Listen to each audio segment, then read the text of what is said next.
I'm just gonna say to Teacher May Tiburcio, ha, my arch enemy.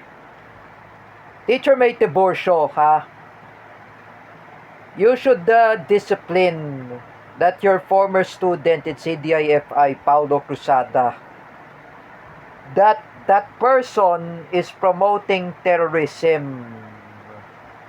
Have you never heard that, for example, I was told by Denzel Joshua, I was told by Jerick Silva, sabi sa akin, you know what he said to me? They said to me that Paulo Cruzada is promoting terrorism last year, or what he just did to Joseph Maspinas. Oh, now what happened to Joseph Maspinas? He was being harassed by Paulo Cruzada. Oh, and he says about, for example, what was Paulo Cruzada said? Sabugin ko ang Davao City. Are you nuts? Teacher May Tiburcio, you're a SPED teacher. You defend Paulo Cruzada that he say, for example, he say a bomb joke. Oh, in Davao City. Oh, when he says about sabugin ko Davao City, Paulo Cruzada says, and Paulo Cruzada says, ako ang ISIS. Oh, you don't know what is that words. You know what, Teacher May Tiburcio, I know I try to accuse against you. You need to reprimand Paulo Cruzada, a disciplinary action. A disciplinary action. Remember that. Disciplinary action. Yo, Teacher Evelyn Caca, I know you're a former principal of CDIFI. You need to discipline that Paulo Cruzada.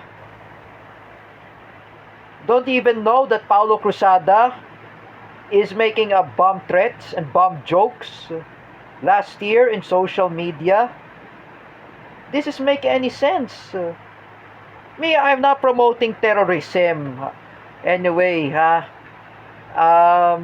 just only my accusations against Teacher May Tiburcio and Teacher Evelyn Caca, who were protecting Paulo Cruzada.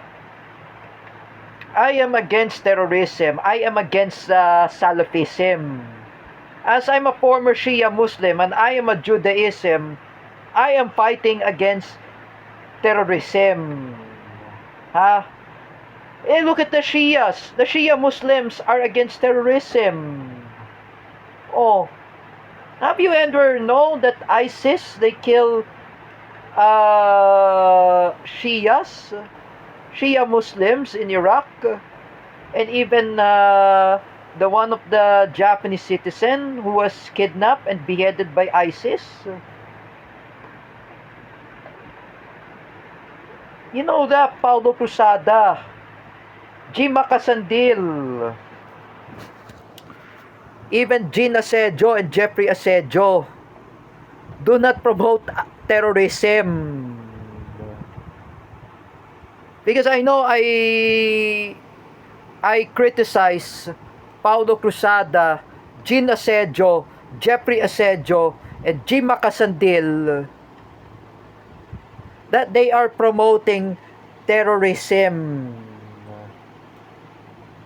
You see what happened there in the Bondi Beach in Australia. Hundreds of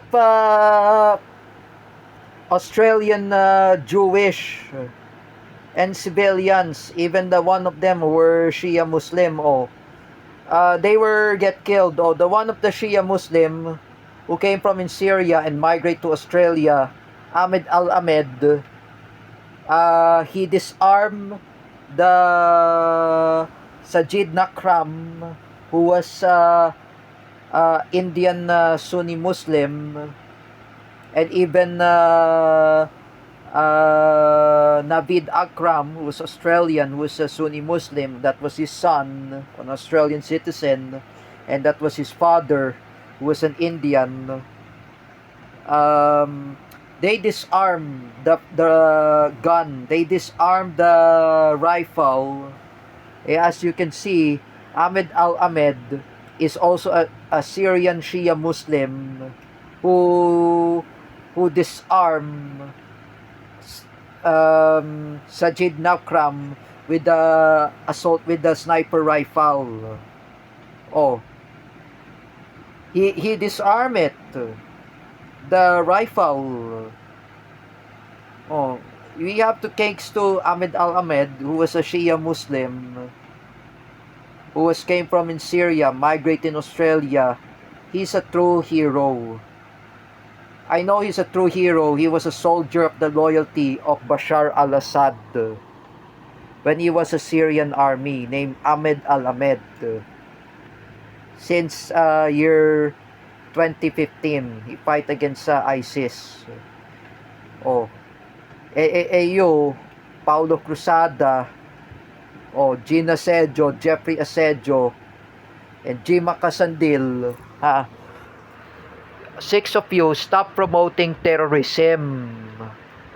Just be remember, Joseph Maspina says, wag na kayo puro terorismo. Wag kayo puro utak na terorista. That's what he said. You know, J. Rick Silva says, wag na kayo puro mga terorismo. Do not promote terrorism in Messenger, even Facebook. Me, I'm not promoting terrorism.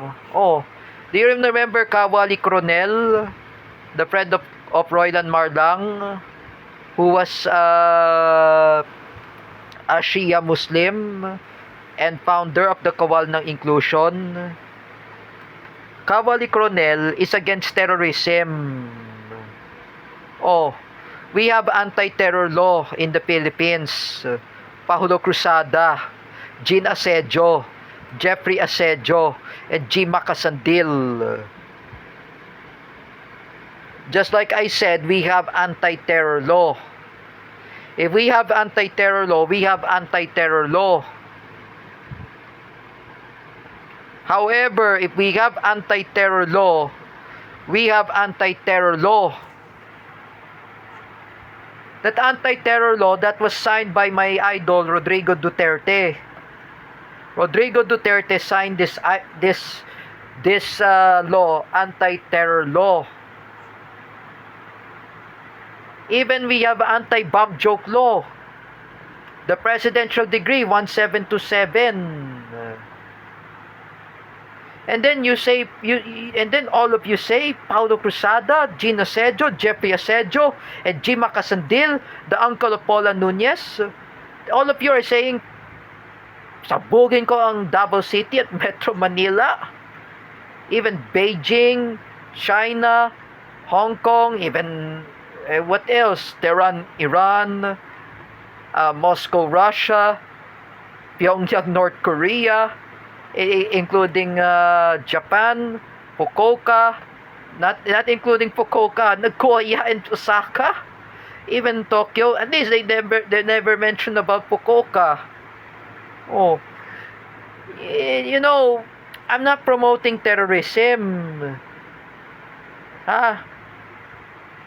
You know, Jima Casandil, you are uncle of Paula Nunez. Do not promote terrorism. You don't know what you see in the news, Jima Casandil. Ask Paula Nunez when she watched TV Patrol. What happened in the Bondi Beach? What happened that the father and son, like Sajid Nakram and Navid Akram, they killed Australian Jewish who are not Israelis. They celebrate Hanukkah. They killed civilians, and one of the Russian couple, they were get killed also, who living there in Australia. And another one,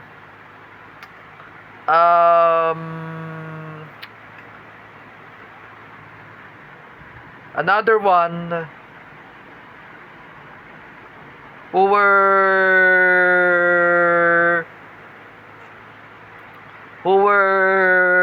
were a Muslim, an Assyrian Shia Muslim, Abd al-Mad, uh, he disarmed Sajid Navkram with that cannon-back combat, and he grabbed the rifle, and what he just do, he stopped the rifle, and then he threatened to shoot Sajid Navkram, that ISIS shooter and the perpetrator, who was an Indian, Salafist Sunnis.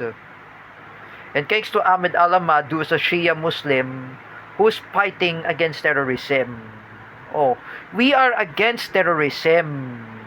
We are against terrorism. We do not like ISIS. We are against ISIS. You know, all the colonization nations who were against ISIS, I was told by Carl Vilus, oh, you remember United States, oh, even the colonization forces in Iraq War in 2003. I remember that. I have a toy soldier there, Japan Self-Defense Forces. It's a humanitarian mission in Iraq. The one of the US Marine in Iraq, they're fighting against ISIS. Oh, I mentioned that from Carl Vilus, colonization forces.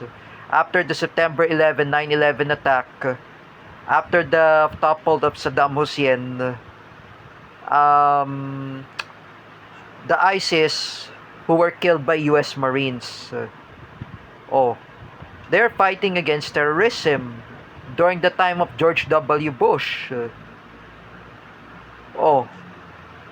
And during the time of the Syrian Civil War, like Vladimir Putin, Ali Khamenei, Bashar al-Assad, they are fighting against terrorism. They want to destroy ISIS. They want to liberate ISIS from Syria. Or like Ayatollah Sistani, the Shia Muslim cleric, who wants to tell the popular mobilization forces of Iraq, who were backed by Iran, who were Shias, they're fighting against terrorism. They want to kill ISIS. Or if you mentioned about in Mosul, they're fighting against terrorism. They're fighting against ISIS.